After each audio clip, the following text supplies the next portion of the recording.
Hello, and welcome to the Talk Legal to Me podcast. I am your host, Shanita Straw. And today we're going to talk about a topic that a lot of people have heard of, but we're going to talk about it in a context that not so many people have heard of. So we're talking about divorce as the general topic, and more specifically, collaborative divorce. Today, I have with me our guest, and her name is Anna Krolikowska. And so, Anna, how are you doing today? I'm doing great. Thanks for inviting me to chat with you. Talk legal to me. Talk legal to me. You are more than welcome. So, Anna, can you tell all the listeners about yourself, and then we can just jump right on into the podcast. This episode of Talk Legal to Me is also brought to you by my memoir, Silent Tears. Silent Tears tells the story of my journey through childhood challenges, family struggles, and lessons that shaped the woman and attorney I am today. It's a powerful reminder that even in our most difficult moments, strength and purpose can emerge. If you enjoy honest conversations about life, loss, and growth, Silent Tears is for you. Visit ShanitaStraw.com to order your copy today.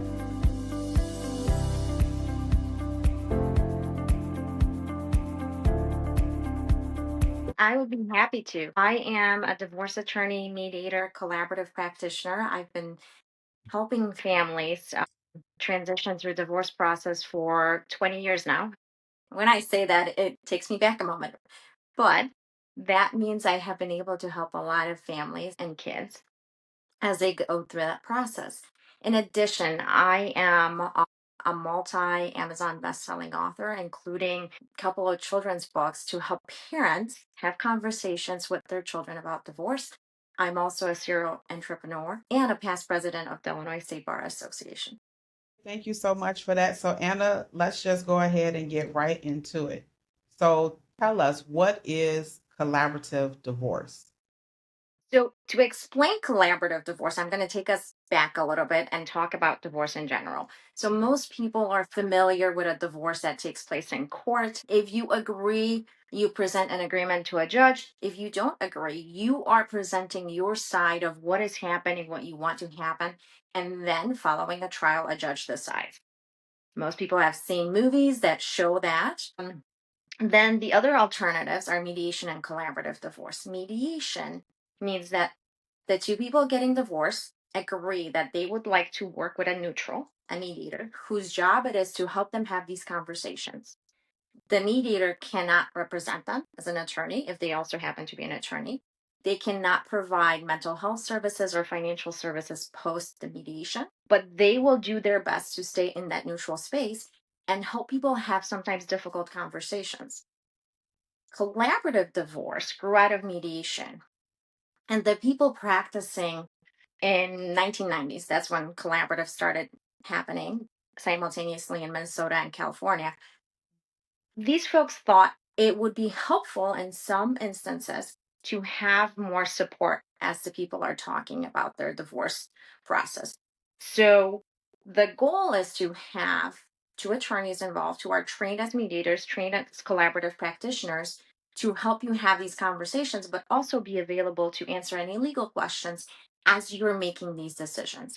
You can also involve other professionals, and those professionals could be a financial neutral who's helping you have conversations around finances, understanding finances and what you could do, as well as mental health professionals who sometimes take priority in terms of conversations around children and possible parenting schedule, or they help you stay in the frame of mind where you can have calm conversations about divorce, because sometimes it's not your assets, your stuff, and what we do with it. It's the emotions tied to that stuff and what Yeah. happened in the marriage that can be difficult for people. Okay. All right. And so, having said that, how does collaborative divorce differ from traditional divorce? Great question. So you start from a different mindset and you hire different professionals. Not every divorce attorney is trained in collaborative divorce, trained in mediation. or will agree to participate in a collaborative divorce. Because at the beginning of the collaborative divorce, we all sign an agreement. It's called a collaborative participation agreement that details certain things we're agreeing to. For example, in collaborative divorce, you don't do official discovery. So we would not send a subpoena to a bank. We would not send a request for someone to answer a series of questions. We agree that we are going to be transparent around finances or anything else that's relevant.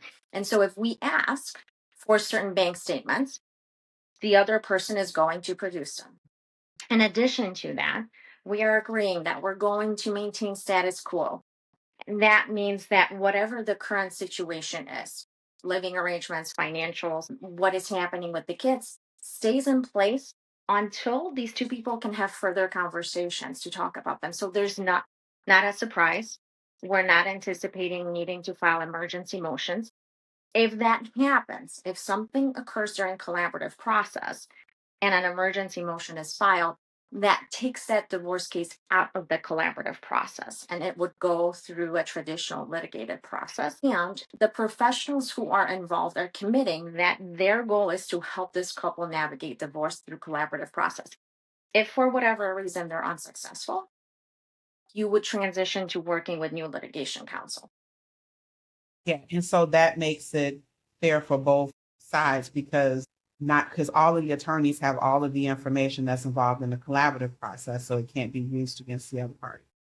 Exactly. And I would have had a much closer interaction with my client's spouse than I would in a litigated process. So, yes, we're trying to make sure that there isn't an advantage being taken by either side. So before you get to the process of, determining that you're going to have a collaborative divorce, the the parties have to actually have a conversation about getting Yes. divorced, correct? Yeah. So Yes. I Go ahead. So I know that I've had in my practice where I've had clients come to me and they say that, they want to get a divorce. And then one of the first questions I ask is, have you discussed this with your, spouse? And sometimes they Mhm. say no. And sometimes they say they have. And I always ask, well, what does the other spouse want to do? They want the divorce?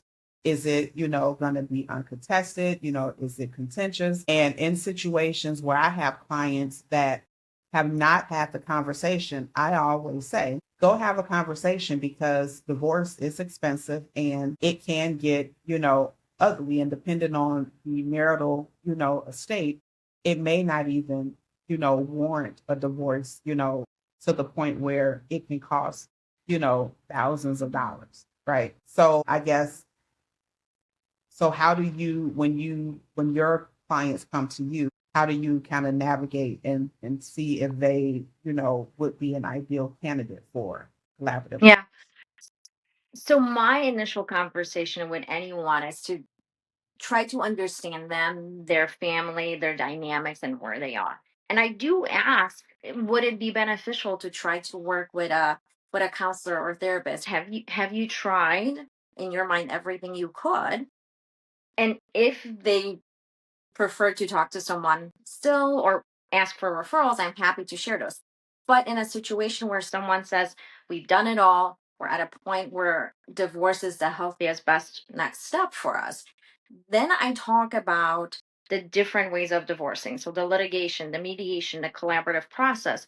And we talk about if they think one or more of these options would either really work well for them or they wouldn't.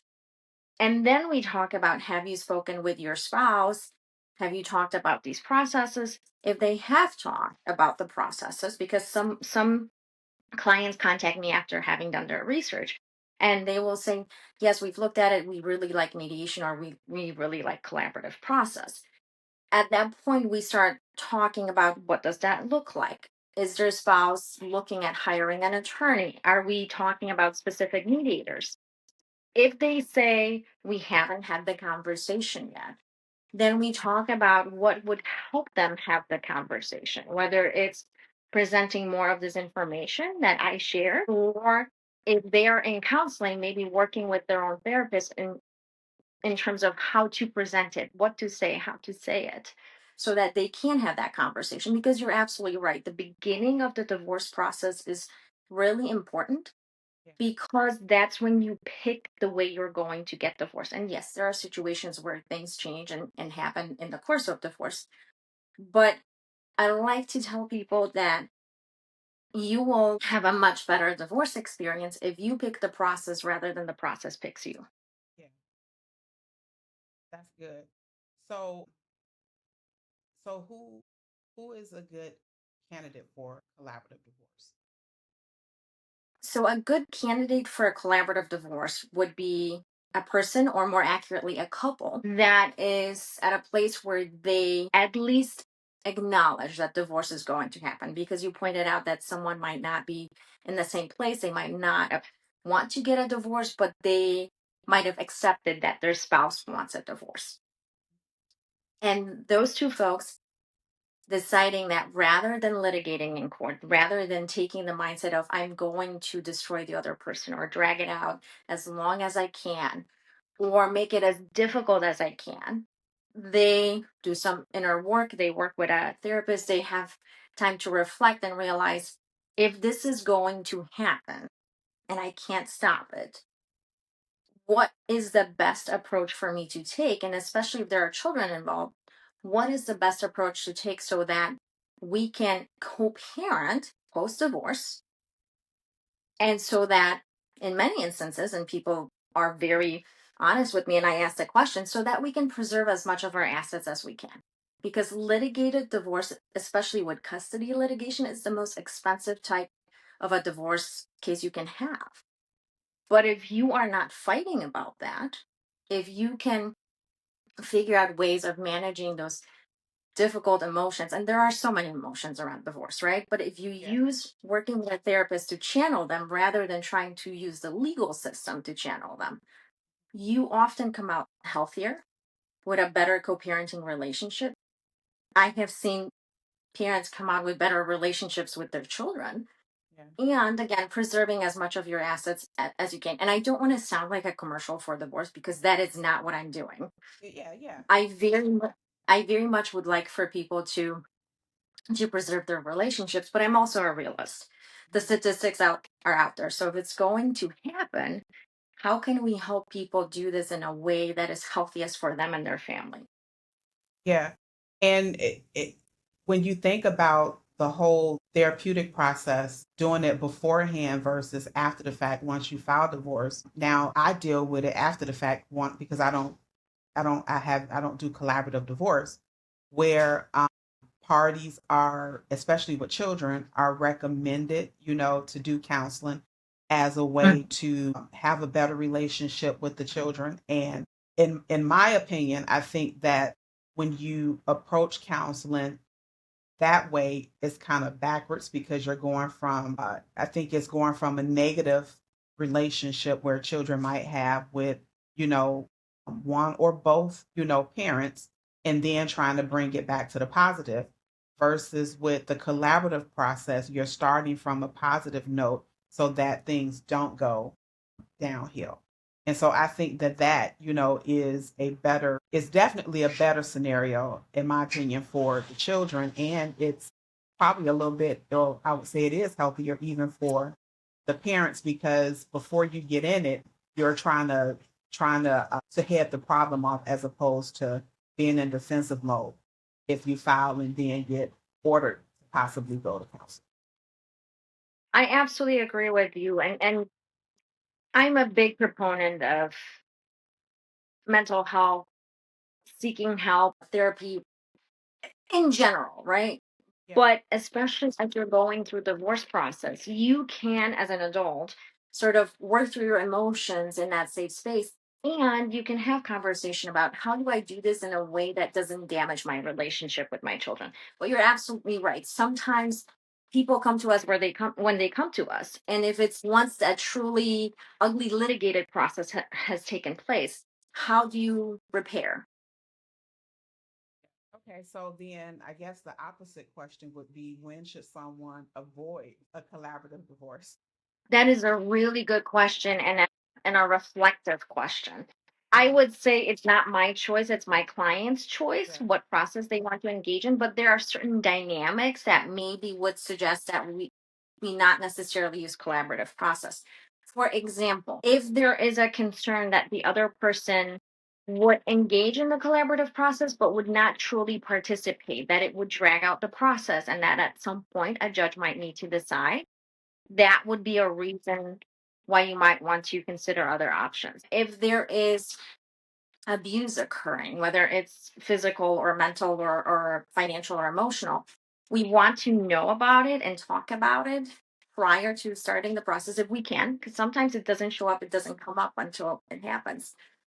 But talk about whether putting safeguards in place in terms of the attorneys, the mental health professional, the financial neutral, make it possible to use this process successfully, or are there so many concerns that really litigated process is the way to go? Sometimes I work in collaborative process with families that have special needs children, and that process can be especially effective because it allows us to bring in a special needs planning attorney and a state attorney to help the couple have the conversations, not just what's happening right now, but what happens if a child turns 18 in terms of support, any benefits, federal or state, making sure that we're not creating a structure that would inadvertently make the child ineligible for any benefits. And then often even talking about creating special needs trusts so that there is a plan for care for the child if the parents are no longer here. And again, that's a very elaborate plan, detailed discussions and conversations, especially as people are divorcing. There are sometimes situations where we are dealing with mental health issues or addiction. And collaborative process can sometimes provide a little bit more support on the mental health end because there's a coach who's involved who can coordinate with that person and their team in order to support, for example, sobriety, but make sure that the children are. So I guess I have a question. Have you, in this collaborative process, ever come across a scenario because where one party may have withheld financial information or financial assets?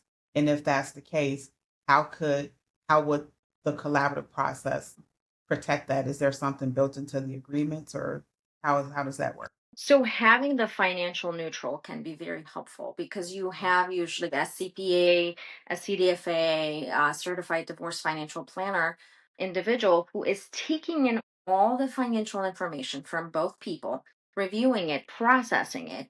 And if there are things that don't seem right or raise questions, they can follow up on that. The reaction of the person who is being asked follow-up questions can sometimes be telling because if they say, "Oh, totally forgot I had that account," and it seems genuine and they provide the information, that's different than someone who's pretending, "Oh, that didn't happen," or you're imagining that there is that account out there. If it's the latter scenario, then the client may want to consider terminating collaborative process and going through litigation route because then they would have the power to issue subpoenas, to get records from a specific bank, to conduct full discovery. But that then becomes a client's choice as to which route they prefer if they're presented with this information or suspicion, or they bring to us information that they believe that there is an asset that has not been disclosed. And so, practically speaking, once parties involved in the collaborative process are satisfied that all, finances have been disclosed, all issues have been resolved with respect to children, assets, who's going to get what. So, how does it work then? Is there how do you just file a petition or simplify a petition for dissolution of marriage or uncontested? How does it work? So how do we wrap it up? That's a great Yeah. question. So if we have reached agreement on all financial issues, we create a marital settlement agreement. And it's your Mhm. contract that talks about all the assets, all the debts, if there's future support, all of that is detailed. On the parenting piece, there's a parenting allocation judgment that's created that will talk about how are you going to make decisions about your children's future education, religion, medical care, extracurriculars, and it also details the actual parenting schedule. So, where are your children sleeping on Monday night? Who's taking them to school on Wednesday morning? All of those little details. Once those are created and signed, we would file a petition for divorce. And that petition is often gentler than a petition that would be filed in a litigated process. I'm going to give you an example. If it's talking about something related to spousal support, and we already have an agreement that tells us what we're doing with the spousal support, then we will say something along the lines spousal support as provided in the parties' agreement. And because it's a collaborative process and they've already settled, as soon as I file the petition, the other attorney files their appearance. We already have the documents ready. We have their financial balance sheet ready to present to the judge. We are able to contact the judge or their clerk more accurately and set up a time for us to either send in these documents or do a prove up. Now I'm going to talk about this a little bit in more detail. If there is one attorney involved in a case, or if the people are representing themselves in a divorce, currently in Cook, Lake, and DuPage County, you're going to need to schedule a time to go into court for your final court appearance and explain to the judge all of your agreements. And if the judge finds that you did all the work, everything is addressed that needs to be addressed in these documents, the judge will enter a judgment of divorce. If there are two attorneys involved in the case, meaning each spouse is represented by an attorney, we don't often have to do that court appearance. We can provide all of the signed documents and an affidavit from each of the spouses that will say something along the lines of they understand the information, everything has been provided, they reach the agreements amicably, they do not want to go through a court appearance. They understand that they could have done discovery, that they could have gone to trial, that they could ask their spouse to testify in court, and they don't want that. They want the judge to review the documents and grant them a divorce. And the judge will do that. And if the judge agrees that everything has been addressed and a divorce should be entered, they will enter it. If they have follow-up questions, they can require us to appear for a prove-up. But our first step would be to try to finalize a divorce by just submitting the documents. Right, so I think you may have talked about this a little bit in the beginning, but let's, I guess, bring it out a little bit more in depth. So tell us how collaborative divorce and mediation differ, because for most people, use mediation and collaborative divorce. So what's the difference?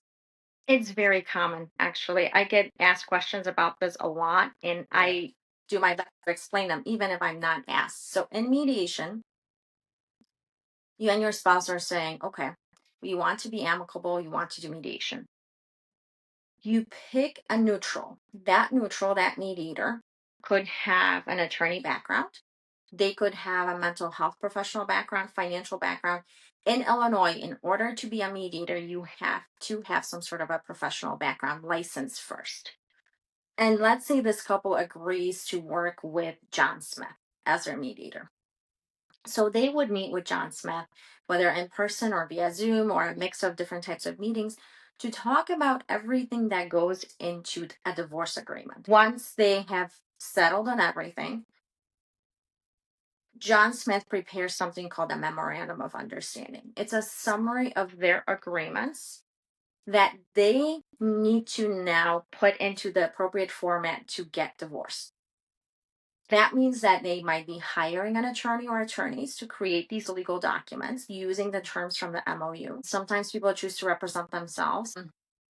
Again, the judge will hold you to the same standard as they would an attorney. So if you present documents to them, the judge might tell you, these look good, or they might say, you are missing things. You need to redo this, come back or hire an attorney. But let's stay with your hiring attorneys. You cannot have the same attorney representing both people getting divorced. That's perceived as a conflict, an inherent conflict. So if you hear friends saying we used one attorney to get divorced, what that really means is that attorney represented one of them and the other person represented him or herself. Yeah. So we're still in mediation. We have our MOU. At least one of you has hired an attorney. The attorney creates the legal documents. The other person, if they're their own attorney, they review them. If they hired an attorney, that attorney reviews the documents, help them understand it. And then once it's signed, we let the judge know that the case is ready to be finalized, ready to be proved up. Again, if there's two attorneys, we can sometimes avoid that court appearance. If there's one attorney, you will have at least one court appearance. Sometimes in mediation, people choose to hire attorneys at the beginning of the process, meaning, yes, you're going to go through mediation, but as you're going through mediation, you're checking with your attorney and asking questions and understanding what your options are. So when you get into your mediation session, you have at least 3 different options that you can talk about, let's say in regards to parenting schedule. And then that same attorney would then assist you in creating the legal documents when you have your MOU. So it's a preference and it's where you find yourself in the process, whether you hire the attorney at the beginning or when you have your MOU already. The difference, sorry, would you like to ask a question? No, I was just acknowledging. Okay, thank you. Appreciate that. So with collaborative process, the two people getting divorced hire attorneys who are trained in collaborative process and mediation at the beginning. And those attorneys help them figure out, are we going to bring in a coach to assist with the mental health or the parenting issues? Are we bringing in a financial neutral? Once we know who is on our team, as we're preparing for our first team meeting, we ask the clients to think about things like their goals, their concerns, and their fears, both for the divorce process and for life post divorce. And we talk about those goals, concerns, and fears in our first collaborative process meeting. Often you will find that people will agree on some of these goals, concerns, and fears, and you try to build on those agreements to get through the rest of the process. And by the rest of the process, I mean, if there are children involved, you talk about how will you make decisions about your kids? What parenting schedule do you want? Are there any concerns? And talk through all of that and create the parenting agreement. And on the financial side, we exchange documents at the beginning, whether that's the attorneys involved or the financial neutral involved. And when we have what we call a balance sheet, basically a document that lists all of the assets and liabilities, then we ask the two people involved to confirm and tell us this is accurate. This is what we need to talk about. And then we start talking, well, what do you want to do with it? What do you want to do with the house? What would you like to do with these retirement accounts? What would you like to do with this stock account? How can we help you move forward? It's okay. All right. So that was all. That was all good, and I'm sure that help will help our listeners understand the difference between mediation and collaborative divorce. We I'm touched glad. on this, I think, a little bit in the beginning as well, but now we can go a little bit more in depth. Children. So we know that divorce, it affects children, and it affects them all differently. So when it comes to the collaborative process, how can that affect children? And then, have you seen it? I would imagine it would affect children more in a positive respect versus negative. So I guess my prediction would be that it would reduce trauma, to children surrounded by divorce. So talk to us a little bit about the children and how they're involved. Absolutely. So the children are at the forefront of the conversations, and we talk Okay. about what's in their best interest. How can we minimize the impact on them from the divorce? And by minimizing impact, I mean having conversations about not talking to the kids about the divorce, Yeah. not using the children as messengers, actually talking about the timing. If this couple has not shared with the kids that they're getting a divorce, the timing of that conversation, what they want to say, how they want to say it, when, where, and then follow up in terms of if the kids have questions, how do they want to respond so that they keep the stuff that's for adults Mhm. private, and what to share with the children and how. sometimes the conversations involve talking about the fact that parents are entitled to some privacy. They don't have Yeah. to share every single detail. And in fact, it's probably healthier for everyone around if they don't. And so that's one of the examples of how collaborative differs. The other one would be involving the coach or a child specialist and having these conversations. So, one of the scenarios could be that you have a 2-year old, a 7-year old, and an 11-year-old. Their needs might be very different. So, having conversations with a mental health professionals who have training in regards to child development as to what sort of a schedule would be optimal. Because with a younger child, they may benefit from frequent, even if less lengthy interaction. Older kids might benefit from longer interactions with each parent. So, how do you balance that? Yeah. And then not feeling like each child has to have the same thing, right? Yeah. Yes, So, yes, yeah. okay. All right. And what about money? So the question always, and I know I get it all the time, how much is this going to cost me? And so my answer to most clients when they ask me that, I always say, well, it depends upon how much you fight, right? Because the parties control the litigation and the outcome, of it, especially and whether we can get to an agreement, sooner rather than later in the grand scheme of things. So is collaborative divorce more expensive, less expensive? Can parties save money? What are the costs? So, these are such great questions, and we're not going to shy away from answering them. Generally, collaborative divorce would be less expensive than litigated divorce. Mhm. It can be more expensive than mediated divorce. And all of it depends, like you said, on how the two people interact in this process, what demands they make, how they choose to talk about these things, and are they ready to have certain conversations. What collaborative can do often is have a mental health professional or you working with your therapist individually if you have one to process the emotional aspects of divorce, the emotions around divorce. I'll give you an example. I contributed this to the marriage, therefore I should have whatever the equivalent is. That's not always how divorce works.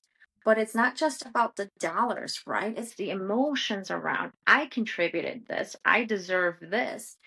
And if someone is able to process that and look at the financial piece of the divorce, the assets, the liabilities, more like a business deal, and see, okay, this is what we have. How are we going to divide it? And I'm not saying forego every single asset you might have, Yeah. but think about what's really important to you. What do you think you can ask for and get in this negotiation versus approaching it from the perspective of, this is because of this emotion, or, and you might not know it, you might not realize that the emotions are driving the conversation. Or, in the alternative, what do I think I can bargain with?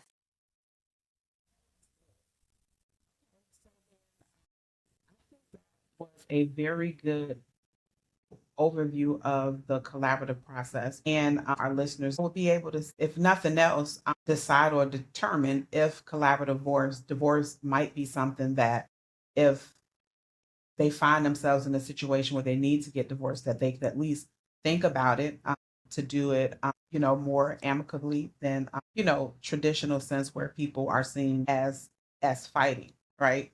Yes. So now let's move into, I guess, a fun segment or a lighter, but we could talk about some common myths, right? All right. So I'm gonna throw out some scenarios, and then you could tell me if you think if it's a myth or a fact. Okay. All right.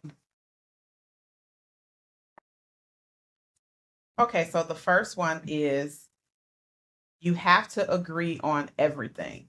Myth or fact? Myth. All right. Collaborative divorce means someone wins. Myth. And I want to explain this. No Yep. one wins in divorce.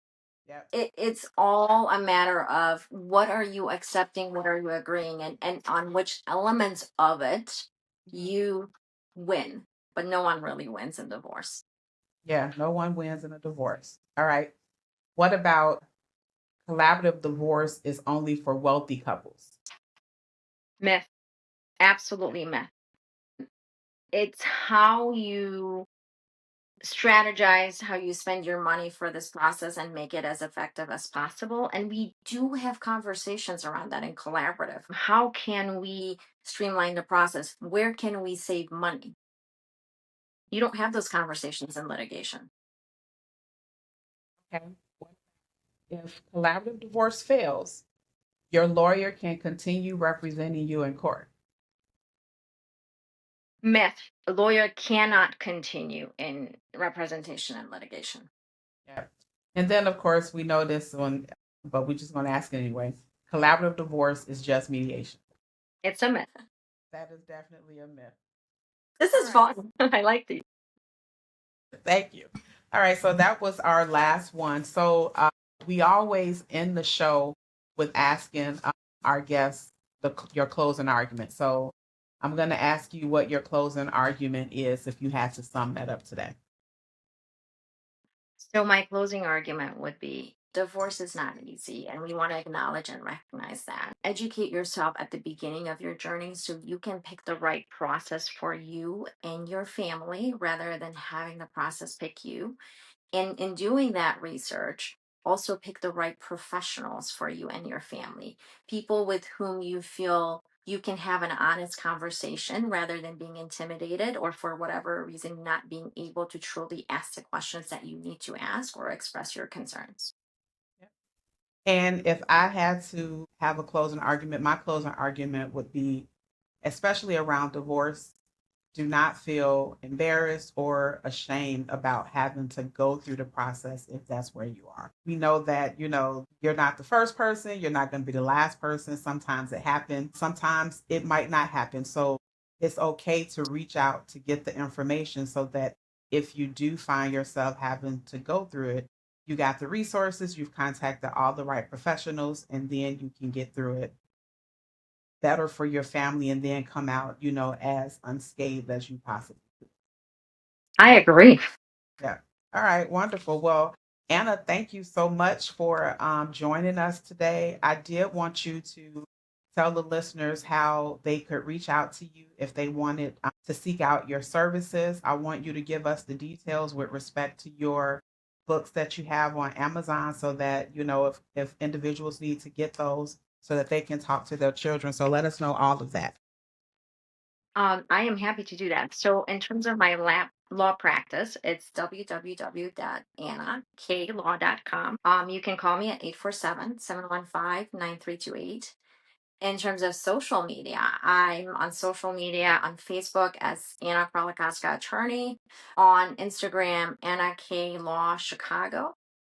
And the books are available through Amazon. The first one is My Parents Are Getting Divorced, and it's an illustrated book intended for children ages 4 to 8.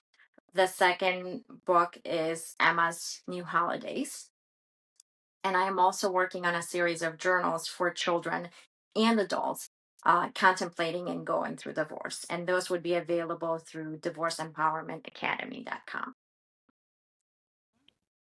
Thank you so much for joining us. I really appreciate it. The information shared on this podcast is for educational and informational purposes only and is not intended as legal advice. Listening to this podcast does not create an attorney-client relationship. If you need legal advice regarding your specific situation, please consult a qualified attorney licensed in your jurisdiction. Talk legal to me. Talk legal to me. Break it down so I can see. Make the hard stuff sound so sweet. On the talk legal to me. Talk legal to me. Oh, talk to me. Plain words, clear and easy. Every rule, every mystery. On the talk legal to me.